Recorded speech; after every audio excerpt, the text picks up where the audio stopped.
अब चलते हैं हम लोग अगले प्रकाश के परावर्तन के और तथा अपवर्तन के अगले भाग की ओर। उससे पहले मैं आप लोगों से ये अनुरोध करूँगा कि आप ज़्यादा से ज़्यादा मेरे चैनल को सब्सक्राइब करें, लाइक करें और हो सके तो कमेंट बॉक्स में अपने फीडबैक दें, ताकि मैं इसमें जो आवश्यक सुधार हो उसमें सुधार भी कर सकूं और मैं और ज़्यादा उत्साहपूर्वक जो है आगे वीडियो बनाता रहूं। कल जैसा कि मैंने प्रकाश के परावर्तन तथा अपवर्तन के अंतर्गत आप लोगों को अवतल दर्पण तथा उत्तल दर्पण में प्रतिबिंब किरण आरेख किस प्रकार से खींची जाती है इसके बारे में मैंने आपको बताया हुआ था। थोड़ी सी उसमें कुछ बातें और भी हैं जो मैं आज आपके समक्ष रखता हूँ, क्लियर करना चाहता हूँ। वो यह है कि जब कोई अवतल दर्पण हम प्रतिबिंब किरण आरेख खींचना है तो सबसे पहले हम जो है एक अवतल दर्पण है तो अवतल दर्पण का निर्माण करेंगे। एक मिनट।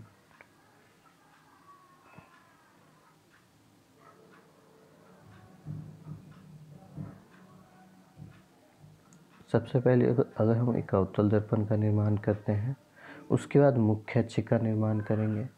मुख्य अक्ष का निर्माण करने के बाद दर्पण का नाम देना ज़रूरी है। एम और एम डैश दें या एम दे सकते हैं। ध्रुव पी को इंडिकेट करें।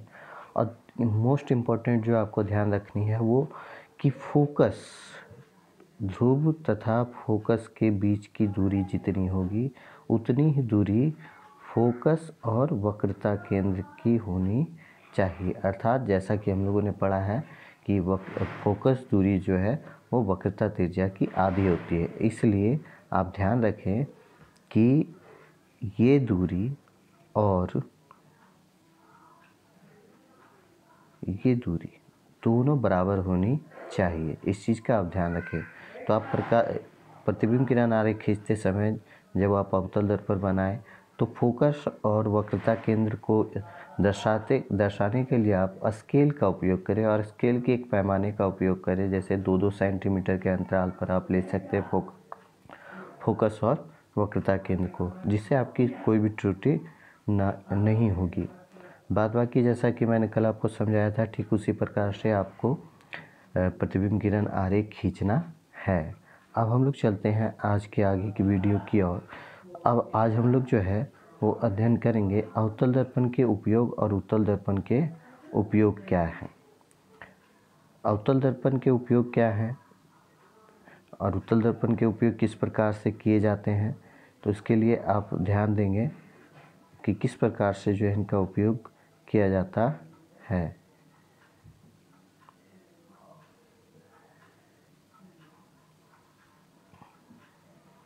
आप ध्यान दे सकते हैं यहाँ अवतल दर्पण के उपयोग।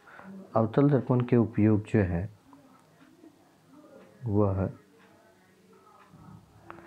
अवतल दर्पण के उपयोग हम देख सकते हैं। अवतल दर्पण के उपयोग सामान्यतः टॉर्च, सर्च लाइट तथा वाहनों के अग्रदीपों जिसे हेडलाइट कहा जाता है में प्रकाश के शक्तिशाली समांतर किरण पुंज प्राप्त करने के लिए किया जाता है।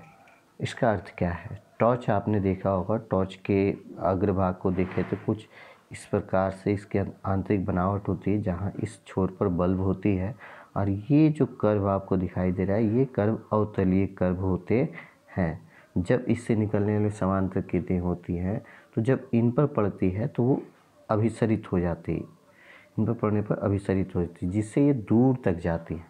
इससे बल्ब से निकलने वाली प्रकाश की किरणें काफ़ी दूर तक चली जाती है। इसीलिए टॉर्च में आप देखेंगे कि अंदर का जो ये कर्व भाग होता है ये अवतलीय होता है, क्योंकि आपने पढ़ा था कि अवतल दर्पण को अभिसारी दर्पण कहते हैं। जिस कारण जो है इसके जो प्रकाश की किरणें बल्ब से निकलकर दूसरी दिशाओं में इधर या इधर जाती है, वो पुनः परावर्तन के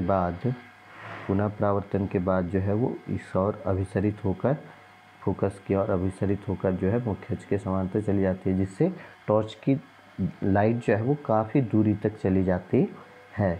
इसलिए टॉर्च के या सर्च लाइट जो होते हैं या वाहनों के अग्रदीपों को भी आप देखें तो आंतरिक बनावट को जब भी आप देखें तो जैसा कि मैंने बताया, आंतरिक बनावट जो होते हैं, चाहे वो हेडलाइट हो, टॉर्च का या सर्च लाइट हो, वो ये आंतरिक बनावट जो होते हैं ये अवतलीय होते हैं। और यहाँ पर बल्ब लगा होता है, ये अवतलीय सतह होते हैं, जिससे ये इस बल्ब से निकलने वाली प्रकाश की किरणें जो है दिशाओं में फैलती है, इधर की ओर फैलती है। परंतु जिस प्रकार से हम लोगों ने पढ़ा है कि अवतल दर्पण अभिसारी दर्पण कहा जाता है, इस कारण ये किरणें पूरा जो है परावर्तन के बाद केंद्रित होती हुई, फोकस से होती हुई कुछ इस प्रकार से सीधे काफ़ी दूरी तक जा सकती है, जिससे इनके उपयोग की सहायता से दूर तक स्पष्ट रूप से देखा जा सकता है। इसीलिए टॉर्च, सर्च लाइट, वाहनों के अग्रदीपों में जो है अवतल दर्पण का प्रयोग किया जाता है। यह प्रश्न यह भी उठता है कि उत्तल दर्पण का उपयोग क्यों नहीं किया जाता है। तो आप लोगों ने जैसा पढ़ा था अवतल दर्पण के संबंध में, उत्तल दर्पण किस प्रकार के होते हैं। तो अगर बल्ब के जो सर्च लाइट है या टॉर्च है या वाहन के अग्रदीप है, बल्ब तो मध्य में होगी, और अगर इसके परावर्तक सतह उत्तलीय हो अर्थात इस प्रकार से हो तो क्या होगा। अगर ये एक टॉर्च होता तो क्या होता, आप सोचिए, अगर ये एक टॉर्च होता तो क्या होता। क्योंकि ये सतह जो है उत्तलीय है, और जैसा हम लोग पढ़े हुए थे कि उत्तल जो है वो अपसारी दर्पण के रूप में जाना जाता है, अर्थात ये प्रकाश की किरणों को एक जगह केंद्रित ना कर दूर फैला देती है। अर्थात ये कई दिशाओं में प्रकाश की किरणों को परावर्तन के बाद, अगर ये हो सकता है ये परावर्तन के बाद ये इधर निकल जाती है, इसके परावर्तन के बाद जो है वो कुछ इस प्रकार से निकल जाती है, जिससे कई प्रकाश की किरणें एक केंद्र की ओर केंद्रित ना होकर कई दिशाओं में फैल जाती हैं। और जब ये कई दिशाओं में फैल जाती है तो ज़्यादा दूरी तक स्पष्ट दिखाई देना संभव नहीं है। इसलिए टॉर्च, सर्च लाइट या वाहनों के अग्रदीपों पे उत्तल दर्पण का उपयोग न करके अवतल दर्पण का ही उपयोग किया जाता है। अब और भी कुछ बिंदु हैं जिसपे हम लोग ध्यान दे सकते हैं कि अवतल दर्पण का उपयोग और जो है वो हजामती दर्पण, अर्थात आपने देखा होगा नाई के जो होते हैं वो हजामत करने के लिए जो है, या जिसे सेविंग मिरर कहा जाता है, इसके रूप में भी जो है अवतल दर्पण का ही उपयोग किया जाता है, जिससे अवतल दर्पण का उपयोग किया जाता है। और अवतल दर्पण के इसमें छठा केस जो मैंने बताया था प्रतिबिंब किरण आरेख का, जब वस्तु फोकस और ध्रुव के बीच में हो तो उस वस्तु का आवर्धित अर्थात बड़ा और सीधा प्रतिबिंब बनता है। तो सेविंग दर्पण जो उपयोग किया जाता है, सेविंग मिरर जो होता है, अर्थात जो हजामती दर्पण होते हैं, वो अवतल दर्पण के छठे केस का रूप में उपयोग किया जाता है। अगर उसे पहले के अनुसार उपयोग किया जाए तब तो इसका उपयोग काफ़ी कठिन हो जाएगा। आप देख सकते हैं कोई भी हजामती अवतल दर्पण हो, उसे आप थोड़ी दूरी पर ले जाएं तो आपका स्पष्ट प्रतिबिंब नहीं दिखाई देगा, और जैसे जैसे दूरी बढ़ेगी वैसे वैसे प्रतिबिंब जो है हो सकता है उल्टा बनना शुरू हो जाए। इसीलिए छठे केस का उपयोग किया जाता है सेविंग दर्पण या शेविंग मिरर के लिए। अब इसका उपयोग जो है दंत चिकित्सक हो गए या नाक, कान, गले की जांच करने के लिए भी जो अवतल दर्पण का उपयोग किया जाता है।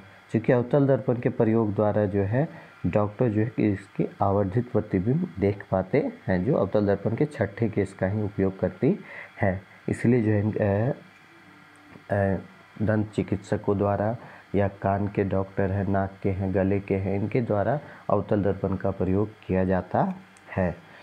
उसके बाद जो है और इसका अनुपयोग जो है वो अवतल दर्पण का उपयोग बड़े बड़े सोलर कुकरों में जो है इसका उपयोग किया जाता है। क्योंकि जैसा आपने पढ़ा है अवतल दर्पण के बारे में, सौर भट्टियों में से सूर्य के प्रकाश को केंद्रित करने के लिए बड़े अवतल दर्पणों का उपयोग किया जाता है। जैसा आपने परिभाषा पढ़ा था अवतल दर्पण के बारे में कि अवतल दर्पण जो है वो अभिसारी दर्पण होता है, अर्थात इस पे अगर कोई भी बड़ा अवतल दर्पण उपयोग किया जा रहा है और ये मुख्य अक्ष हो तो इस पे जो भी प्रकाश की किरणें आएंगी, आपने पढ़ा था कि यह परावर्तन के बाद एक फोकस से होकर गुजरेंगी। अगर यह मुख्य अक्ष है तो यह फोकस मान ले हम इस जगह से होकर गुजर रही, इधर से आने वाली प्रकाश की किरण पुनः जो है परावर्तन के बाद यहाँ से होकर गुजर रही है, अन्य प्रकाश की किरणें यहाँ से होकर गुजर रही है, जिससे बहुत सारी किरणें एक ही बिंदु पर केंद्रित हो जाती है, जिससे वहाँ पर सौर ऊष्मीय का मान बढ़ जाता है और वहाँ पर ऊष्मीय मान बढ़ने के कारण जो है वो सोलर कुकर हो, वो ज़्यादा ऊष्मा और वहाँ पर उत्पन्न सौर ऊष्मा जो है पहुँचती है, जिसका उपयोग सोलर कुकर में होता है। इसलिए इसे सौर भट्टियों में या सोलर कुकर में इसका उपयोग अवतल दर्पण का उपयोग किया जाता है। आपने धूप में कागज़ के टुकड़े को जलाने का प्रयास आपने कई बार किया होगा, तो वैसी स्थिति में भी हम लोग अवतल दर्पण का प्रयोग कर सकते हैं या तो फिर लेंसों का उत्तल लेंस का उपयोग करते हैं। अवतल दर्पण के उपयोग यहाँ तक थे। टेबल लैंप वगैरह के भी जो है, टेबल लैंप आपने देखा होगा कि टेबल लैंप में टेबल लैंप आपको ध्यान होगा कि टेबल लैंप किस प्रकार के होते हैं। तो टेबल लैंप जो है एक स्टैंड होता है और स्टैंड में जो है वो अंदर की ओर कुछ इस प्रकार से जो है बनावट होता है और यहाँ पर बल्ब होता है। तो ये सतह जो है इसके, ये जो आंतरिक सतह है इस टेबल लैंप के, ये सतह ये अवतलीय है। इससे इन पर पड़ने वाली प्रकाश किरणें पुनः परावर्तित होकर कुछ इस प्रकार से केंद्रित होंगी। अर्थात टेबल लैंप अगर यहाँ पुस्तक है तो यहाँ पर ज़्यादा से ज़्यादा प्रकाश पहुँचेगा, जिससे आपको पढ़ने में सुविधा होगी। तो इसलिए जो है टेबल लैंप में भी अवतल दर्पण के उपयोग किए जाते हैं। अब हम लोग चलेंगे आगे की वीडियो की, आगे की जो टॉपिक है उत्तल दर्पण के द्वारा प्रतिबिंब बनना, जिसके बारे में मैंने कल आपको बताया हुआ था। कल के पिछले वीडियो में भाग 4 जो है आप उसे देख ले पुनः। अब हम लोग चलते हैं उत्तल दर्पण के उपयोग। उत्तल दर्पण के उपयोग क्या है, उत्तल दर्पण के क्या क्या उपयोग हैं और ये क्यों किए जाते हैं, इनका उपयोग इस रूप में क्यों किया जाता है। तो सबसे पहला जो है इसके कई उपयोग हैं। उत्तल दर्पण के उपयोग जो है, उत्तल दर्पण का उपयोग सामान्यतः जो है यहाँ देख सकते हैं। उत्तल दर्पण का उपयोग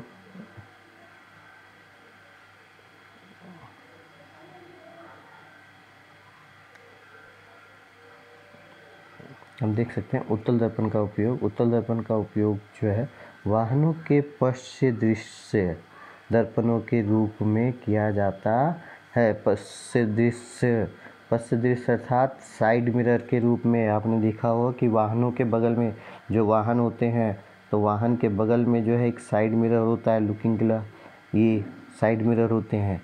ये जो होते हैं ये उत्तल दर्पण होते हैं। क्यों होते हैं? उत्तल दर्पण के प्रतिबिंब के बारे में आप लोगों ने पढ़ा था कि उत्तल दर्पण जो होते हैं, उत्तल दर्पण में बनने वाला प्रतिबिंब जो है वो क्या होता है, आभासी और सीधा और वस्तु की तुलना में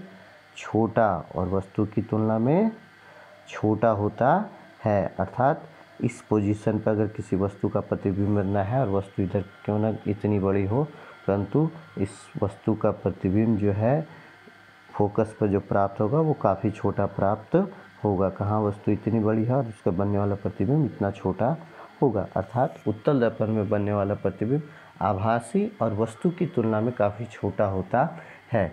इसलिए उत्तल दर्पण का ही उपयोग वाहनों में पश्च दृश्यक के रूप में अर्थात साइड मिरर के रूप में किया जाता है। अगर अवतल दर्पण का उपयोग किया जाता तो क्या होता?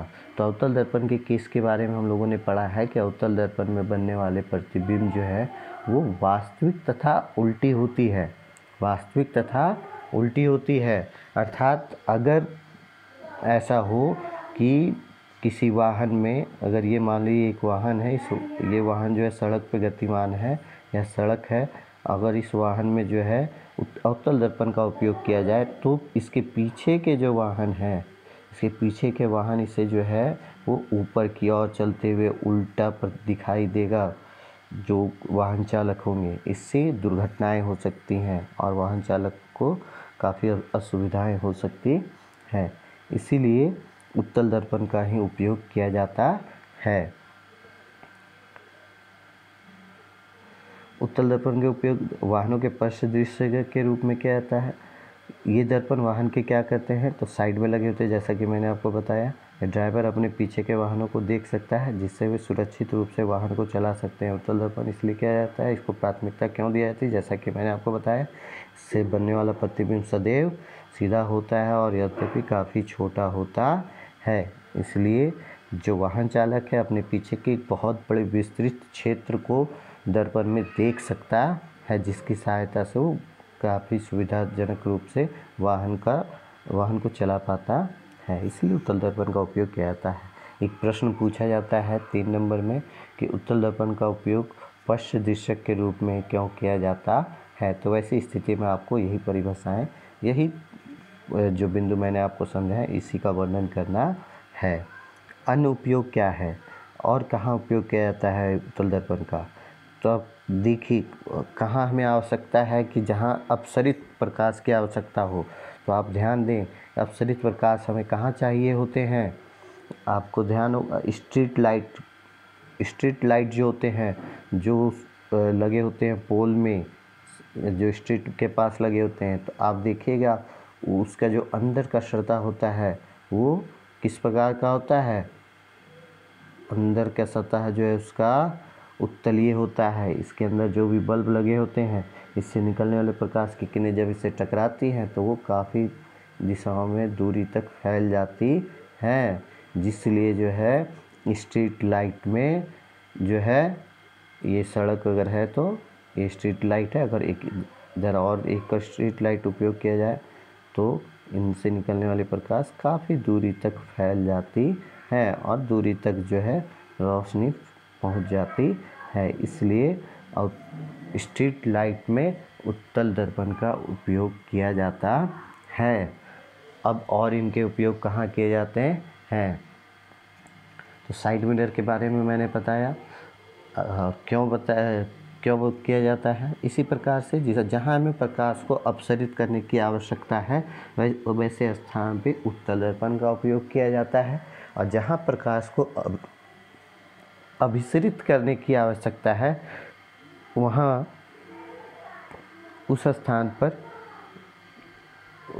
पर जो है अभिसरित करने की आवश्यकता है, उस स्थान पे अवतल दर्पण का उपयोग किया जाता है। आप ये याद रखें, जहाँ प्रकाश फैलाने की आवश्यकता अर्थात अपसरित करने की आवश्यकता है वहाँ पर उत्तल दर्पण का उपयोग होगा, और जहाँ प्रकाश को केंद्रित करने की आवश्यकता है, एकत्रित करने की आवश्यकता है, दूरी तक भेजने की आवश्यकता है, वैसी स्थिति में अवतल दर्पण का उपयोग किया जाएगा।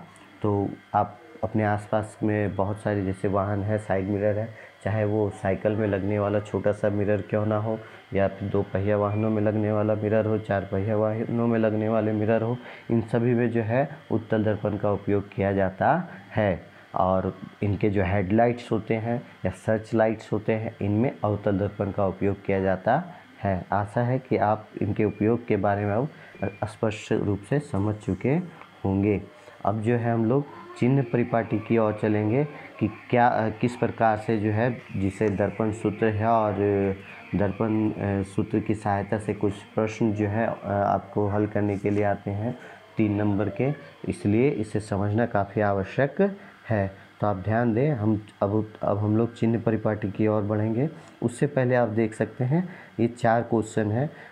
ये 4 क्वेश्चन में मुझे लगता है कि आप इनके उत्तर देने में काफ़ी सक्षम हो चुके होंगे।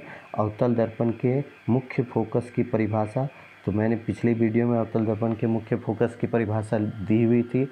गोलीय दर्पण की वक्रता त्रिज्या अगर 20 सेंटीमीटर है तो इसकी फोकस दूरी क्या होगी। फोकस दूरी पूछी जा रही है, तो आपको मैंने बताया था कि फोकस दूरी जो है वो वक्रता त्रिज्या की आधी होती है, अर्थात r/2 होती है, अर्थात ये 20/2 और 2 से ये 10 बार में कट जाएगी, अर्थात फोकस दूरी जो है वो 10 सेंटीमीटर होगी। आशा है आप इसे अच्छे से समझ रहे होंगे।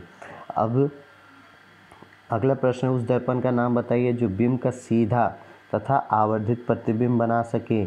सीधा तथा आवर्धित, देखिए सीधा तो उत्तल दर्पण में सदैव सीधा प्रतिबिंब बनता है, लेकिन यहाँ दूसरा प्रश्न है आवर्धित, तो उत्तल दर्पण में कभी भी आवर्धित प्रतिबिंब नहीं बनता है।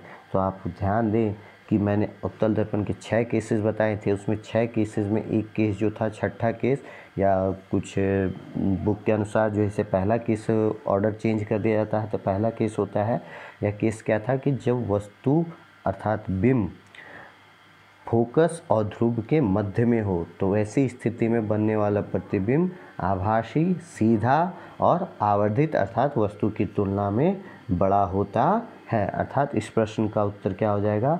इस प्रश्न का उत्तर अवतल दर्पण होगा, क्योंकि अवतल दर्पण ही वो स्थिति है, अवतल दर्पण का छठा केस जहाँ पर किसी बिंब अर्थात वस्तु का प्रतिबिंब सीधा और आवर्धित बनता है। अब अगला प्रश्न है, हम वाहनों में उत्तल दर्पण को पश्च दृश्य दर्पण के रूप में वरीयता क्यों देते हैं? तो मैंने अभी आपको बताया था, क्योंकि उत्तल दर्पण में बनने वाला प्रतिबिंब सदैव सीधा, आभासी और छोटा होता है, जिससे यह पीछे के बहुत बड़े क्षेत्र का प्रतिबिंब उस छोटे से दर्पण में प्राप्त हो जाता है, जिससे वाहन चालकों को काफ़ी सुविधा होती है। मैंने ये भी बताया कि अगर उत्तल दर्पण की जगह अवतल दर्पण का उपयोग किया जाए तो क्या होगा। तो ऐसी स्थिति में आपको जैसा मैंने पहले वर्णन किया, अगर अवतल दर्पण का उपयोग किया जाएगा तो बनने वाला प्रतिबिंब उल्टा और वास्तविक होगा। उल्टा सबसे महत्वपूर्ण कारण है, उल्टा और वास्तविक, और ये वस्तु की दूरी पर भी निर्भर करता है बिंब। तो अगर कोई वस्तु वाहन के काफ़ी नज़दीक है तो उसका तो काफ़ी ज़्यादा आवर्धित प्रतिबिंब बनेगा, जिससे वाहन चालक को तो कुछ नज़र ही नहीं आएगा। और वस्तु अगर काफ़ी पीछे है, अनंत भी है, तो वस्तु का प्रतिबिंब उल्टा बनेगा। उल्टा यानी वाहन चालक को सड़क ऊपर से उड़ती हुई नज़र आएगी। इस कारण जो है हम लोग अवतल दर्पण का उपयोग नहीं कर सकते हैं। अब है गोलीय दर्पणों द्वारा परावर्तन के लिए चिन्ह परिपाटी, इसे कार्तिकेय चिन्ह परिपाटी भी कहा जाता है। यह आपको समझना काफ़ी आवश्यक है, क्योंकि इसी के आधार पे आप जो है प्रश्नों को हल करेंगे, जो दर्पण सूत्र से संबंधित प्रश्न आते हैं। तो मैं आपको पहले यहाँ दिखाता हूँ कि जो हम लेते हैं, ध्यान दें आप लोग किस प्रकार से। आपने कार्तिकेय तल के बारे में पढ़ा है गणित में कि ये जो है हम इसमें गणित में यह x होता है और यह x डैश होता है, ये y होता है और ये y डैश होता है।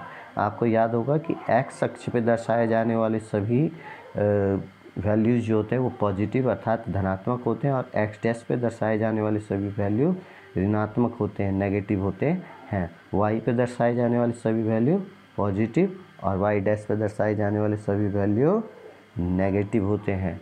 अब अर्थात आप क्वाड्रेंट के बारे में भी पढ़ेंगे। अगर आपने जो है त्रिकोणमिति का अध्ययन किया होगा तो कुछ हद तक आपने इसके बारे में, या तो फिर त्रिकोणमिति में ही आप जो है इसके क्वाड्रेंट यानी चतुर्थांश के बारे में, तो ये पहला चतुर्थांश होता है, अर्थात ये दूसरा और ये तीसरा और ये चौथा चतुर्थांश होता है। अर्थात इन चतुर्थांशों में पहले में सभी क्या होते हैं? पॉजिटिव होते हैं।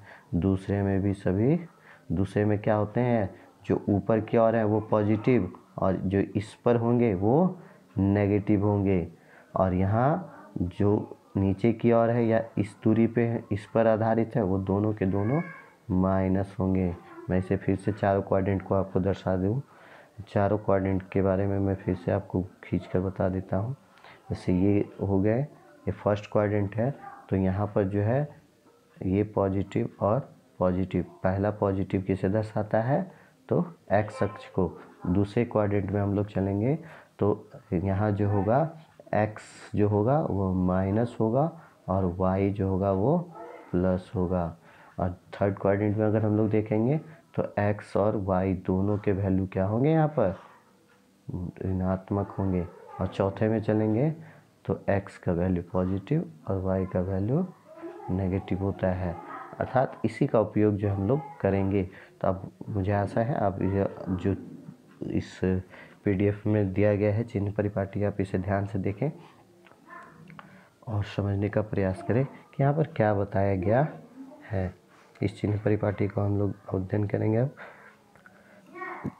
इस चिन्ह परिपाटी को अगर देखा जाए तो यह एक अवतल दर्पण है और ये इसका प्रधान अक्ष अर्थात मुख्य अक्ष है। जहाँ ये ध्रुव है ये आप देख सकते हैं, इधर की ओर x लिया गया है और ये x डैश है। ऊपर जो हो जाएगा y और नीचे हो जाएगा y डैश, अर्थात इधर की जो वैल्यू होगी वो पॉजिटिव है लिखा हो, दाईं और जब की दूरी जो होगी वो पॉजिटिव होगी, यहाँ पर लिखा हुआ है प्लस, और इधर बाईं और की जो दूरी होगी वो नेगेटिव होगी जो यहाँ बताया गया है। और जब हम ऊपर की ओर जाएंगे अर्थात y से उसकी कंपेयर होगी, ये ऊपर की ओर जाएंगे तो ऊंचाई पर जो है वैल्यू क्या होगी, पॉजिटिव होगी। और जब हम नीचे की ओर बढ़ेंगे अर्थात y डैश से उसका कंपैरिजन करेंगे, y डैश अक्ष से अर्थात नीचे की ओर जब आएंगे तो उसका वैल्यू क्या हो जाएगा, नेगेटिव हो जाएगा। अब आप ध्यान दें, इसी के आधार पे जो है हम लोग चिन्ह परिपाटी का उपयोग करेंगे, चिन्ह परिपाटी प्राप्त करेंगे। और ये किस प्रकार से होगा, अगर हम अवतल दर्पण की ले लें, अवतल दर्पण का पहला केस मैं यहीं पर फिगर बनाता हूँ, थोड़ा सा आप ध्यान दें इसी स्थान पर जिससे आपको समझने में सुविधा हो। अवतल दर्पण का पहला केस मैं लेता हूँ, ये अवतल दर्पण हो गया। इसमें जो है समानांतर आने वाली प्रकाश की किरणें फोकस से होकर गुजरती है, तो ये फोकस से होकर गुजर गई या फोकस हो गई।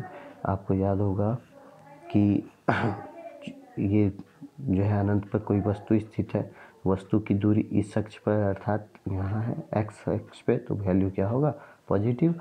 वस्तु की दूरी को हम लोग u से, है ना, प्रतिबिंब कहाँ बन रहा है तो यहाँ इस बिंदु पर प्रतिबिंब बन रहा है, प्रतिबिंब की दूरी को v से और फोकस दूरी को f से, और मुख्य रूप से आपको uf और uv f, और वस्तु की ऊंचाई जो होगी, जो ये ऊंचाई होगी तो उसे h से, और वस्तु प्रतिबिंब की ऊंचाई को जो है वो h डैश से दर्शाया जाता है।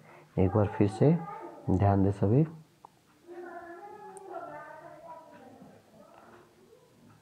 u वस्तु की दूरी, v प्रतिबिंब की दूरी,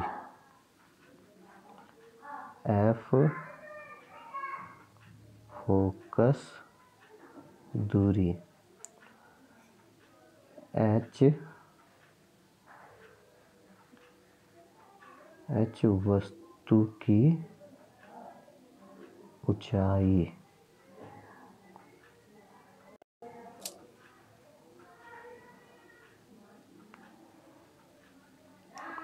और h डैश प्रतिबिंब की ऊंचाई। h डैश किसे इंडिकेट करता है, प्रतिबिंब की ऊंचाई को इंडिकेट करता है। ये सारी पॉइंट आपको समझ में आ गया। अब जो है चिन्ह परिपाटी में हमें देखना है वो इन्हीं पांचों तथ्यों को हमें ध्यान देना है। ये पांचों मान क्या क्या होंगे आप ध्यान दें अगर बुक में, तो ये सारा आपका पॉइंट लिखा हुआ है। बिंब सदैव दर्पण की बाईं ओर रखा जाता है, इसका अर्थ है कि दर्पण पर बिंब से प्रकाश बाईं ओर प्राप्तित होता है। मुख्य अक्ष के समांतर दूरी दर्पण के ध्रुव समान। इसे आप अपने बुक में अध्ययन कर लें तो ज़्यादा अच्छा होगा। अब मैं चिन्ह परिपाटी आपको समझा दूँ।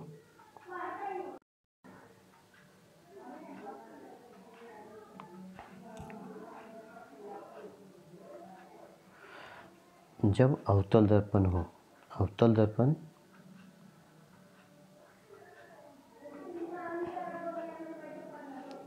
दर्पण हो तब u v f h dash के वैल्यूज़ क्या होंगे। u चूँकि वस्तु जो है एक अवतल दर्पण ले और इसका प्रतिबिंब किरण आरेख खींचें तो ये कुछ इस प्रकार से, अगर वस्तु यहाँ है और मान लीजिए आप ये C पर ही हैं, अगर ये C है और ये F है तो दूसरी किरण यहाँ से जाएगी और कुछ ये इस प्रकार से गुजरेगी जो यहाँ ठीक इसके नीचे प्रतिबिंब प्राप्त होगा। अर्थात अब ध्यान दें आप, तो ऊपर की ओर है ये h वस्तु की ऊंचाई, बिंब की ऊंचाई h जो y अक्ष से होगा तो y पॉजिटिव होता है, इसलिए h भी क्या होगी, पॉजिटिव होगी। अब वहीं जो है यहाँ पर तल लेते हैं। अगर आप ध्यान दे पाए तो अगर ये तल होता, ये x होता, ये x डैश और ये y डैश होता, तो इधर सारा पॉजिटिव और ये ऊपर वाला सारा वैल्यू पॉजिटिव और इसमें जो आने वाला वैल्यू होता सो नेगेटिव और नीचे की ओर नेगेटिव। तो वस्तु ऊपर की ओर है, वस्तु ऊपर की ओर है, इसलिए इसे y से कंपेयर करेंगे, इसलिए h अर्थात वस्तु की ऊंचाई पॉजिटिव। u किधर की ओर है, u अगर देखा जाए तो u को हम x डैश अक्ष से कंपेयर करेंगे और x डैश अक्ष क्या होता है, ये है वस्तु की दूरी जो x डैश अक्ष पर है, अर्थात ये ऋणात्मक होगी तो u ऋणात्मक होगी। भी प्रतिबिंब की दूरी, तो प्रतिबिंब भी ठीक नीचे की ओर बना हुआ है, ये प्रतिबिंब है वस्तु का प्रतिबिंब, तो प्रतिबिंब की दूरी भी यही होगी, इसलिए भी क्या होगा, भी माइनस होगा। f क्या होगा, तो ये फोकस दूरी हो गई, ये फोकस दूरी है, तो फोकस दूरी क्या होगी, क्योंकि ये भी x डैश अक्ष पे है जिस कारण जो है f भी क्या होगा, माइनस होगा। h डैश, तो ये h है प्रतिबिंब, h डैश अर्थात प्रतिबिंब की ऊंचाई, ये h डैश होगी। जो y डैश अक्ष से कंपेयर करेंगे जो क्या होता है, ऋणात्मक होता है, अर्थात h डैश क्या होगा, ऋणात्मक। यहाँ से आप क्या समझ सकते हैं कि अवतल दर्पण में सभी के सभी ऋणात्मक होते हैं, सिर्फ वस्तु की ऊंचाई धनात्मक होती है। एक केस जो था, छठा केस जो बताया था मैंने, केस नंबर 6, इसमें प्रतिबिंब आभासी होता है, इसमें बनने वाला प्रतिबिंब आभासी होता है। और जब प्रतिबिंब आभासी होगा तो वैसी स्थिति में प्रतिबिंब की दूरी और प्रतिबिंब की ऊंचाई, प्रतिबिंब की दूरी और प्रतिबिंब की ऊंचाई दोनों धनात्मक हो जाएंगे। प्रतिबिंब की दूरी अर्थात भी यह धनात्मक हो जाएगी और यह भी धनात्मक हो जाएगी, h डैश। अर्थात आप इसे समझ गए होंगे। एक बार मैं फिर से इसे स्पष्ट रूप से लिख दूं, अवतल दर्पण अर्थात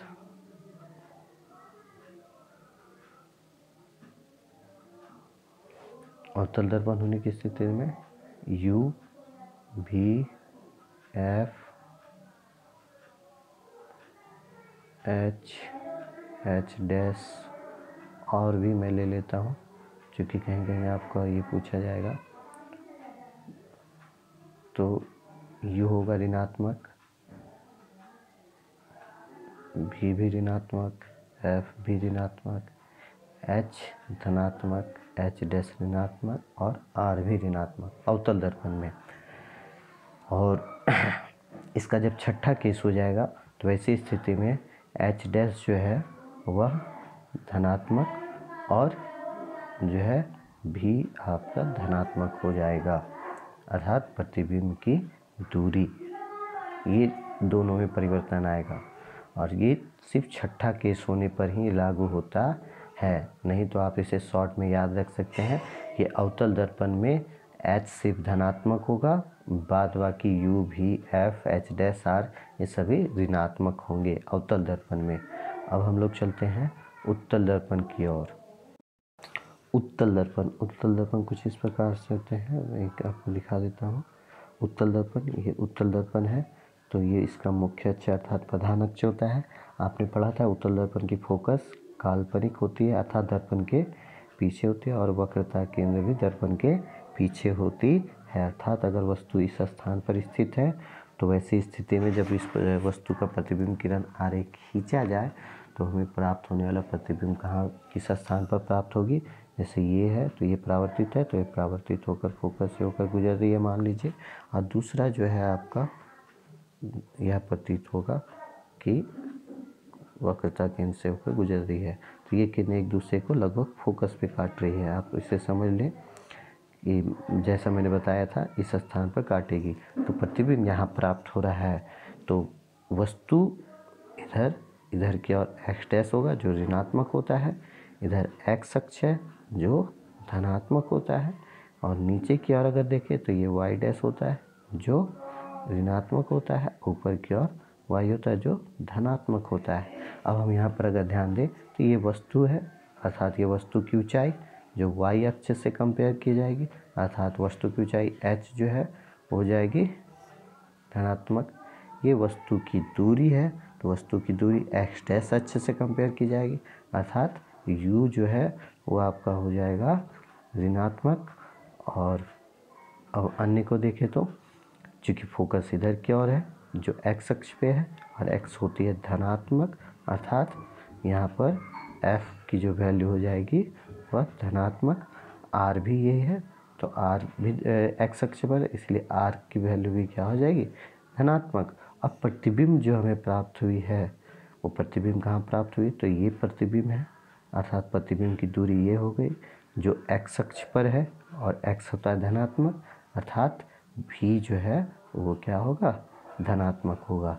मैं एक बार इसे स्पष्ट रूप से आपको लिख कर दिखाता हूँ।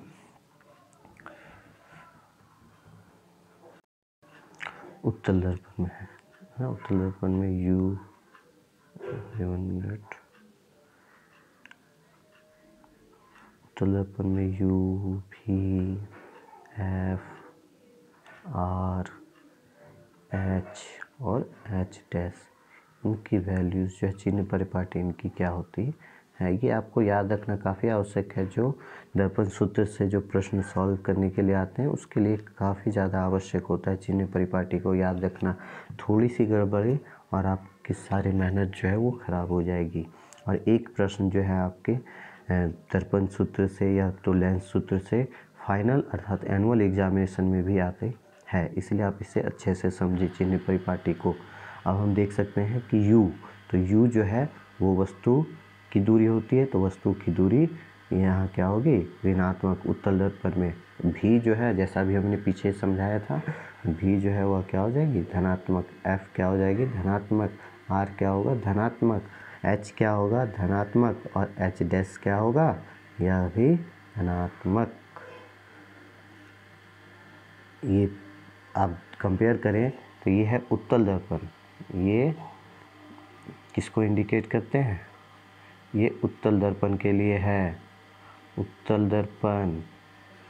अब और क्या अवतल में अगर u देखें u v f r h h dash, तो अवतल में मैंने क्या बताया कि अवतल में u जो है वह होता है ऋणात्मक, v ऋणात्मक, f ऋणात्मक, r ऋणात्मक, h धनात्मक और h डैश ऋणात्मक।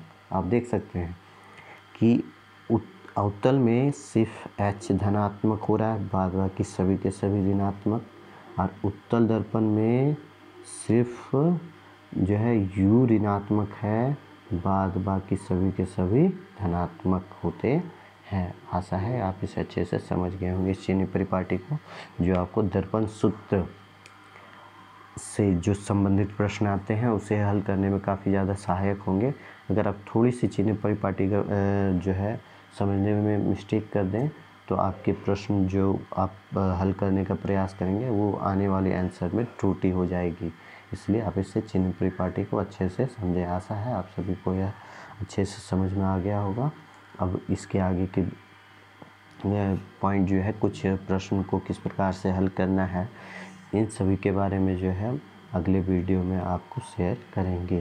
धन्यवाद। ज़्यादा से ज़्यादा इस वीडियो को लाइक करें, सब चैनल को सब्सक्राइब करें, नोटिफिकेशन बेल को प्रेस करें और कमेंट बॉक्स में अपने कमेंट को हमारे फीडबैक के रूप में ज़रूर दें।